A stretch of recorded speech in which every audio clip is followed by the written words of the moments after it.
শেখ হাসিনার ফ্যাসিস্ট সরকারকে উৎখাতের জন্য এদেশের ছাত্র জনতা, আবাল বৃদ্ধ বনিতা সবাই জীবন বাজি রেখে এক হয়ে মাঠে নেমেছিল।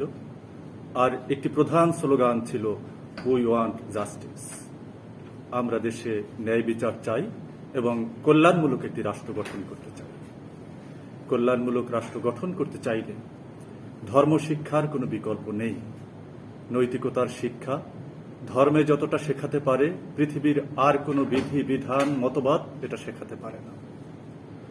অত্যন্ত বিস্ময়ের সাথে আমরা লক্ষ্য করছি, শেখ হাসিনার সময়ে 2022 সালে যেখানে ধর্ম শিক্ষা বাদ দিয়ে মাধ্যমিক পরীক্ষা, পাবলিক পরীক্ষা অনুষ্ঠিত হয়েছে, আন্দোলনের মুখে ইসলামী শিক্ষা উন্নয়ন বাংলাদেশ সহ ইসলাম প্রিয় জনতার আন্দোলনের মুখে শেখ হাসিনা পরবর্তী বছরে বাধ্য হয়েছিল ইসলাম শিক্ষা বিষয়কে অন্তর্ভুক্ত করে মাধ্যমিক পরীক্ষা অনুষ্ঠানের জন্য।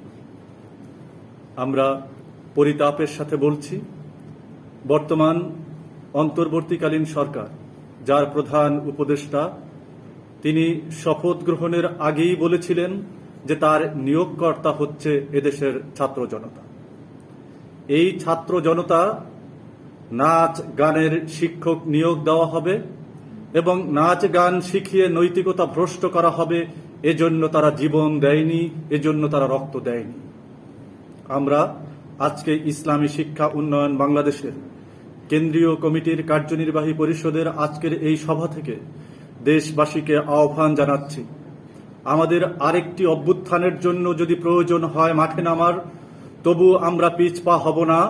আমরা এদেশে ধর্ম শিক্ষা বাধ্যতামূলক রাখব এবং প্রাথমিক বিদ্যালয়ে যেখানে তৃতীয় শ্রেণী থেকে ইসলাম শিক্ষা বই দেয়া হচ্ছে এবং প্রথম শ্রেণী থেকে ইসলাম শিক্ষা বিষয়টিকে পড়ানো হচ্ছে, কিন্তু প্রাথমিক বিদ্যালয়ে ইসলাম শিক্ষা পড়ানোর কোনো শিক্ষক নেই। এদেশের 92% মুসলমানের দেশে যেখানে প্রাথমিক শিক্ষার সূতিকাগার প্রাথমিক বিদ্যালয়ে ইসলাম শিক্ষার শিক্ষক নেই, সেখানে কোন যুক্তিতে গানের শিক্ষক নিয়োগ দেওয়ার ধৃষ্টতা সরকারের মাঝে? এই লুকিয়ে থাকা যারা স্বৈরাচারের দোসর রয়েছে, তারা কিভাবে এই সিদ্ধান্তের দিকে এগুচ্ছে?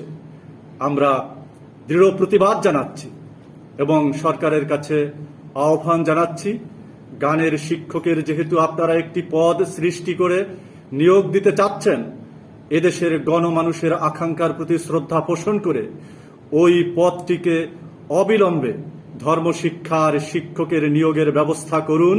না হলে এদেশের প্রাথমিক বিদ্যালয়ের শিক্ষার্থী, অভিভাবক, শিক্ষক সবাই রাস্তায় নেমে আসবে এই দাবি আদায়ের জন্য।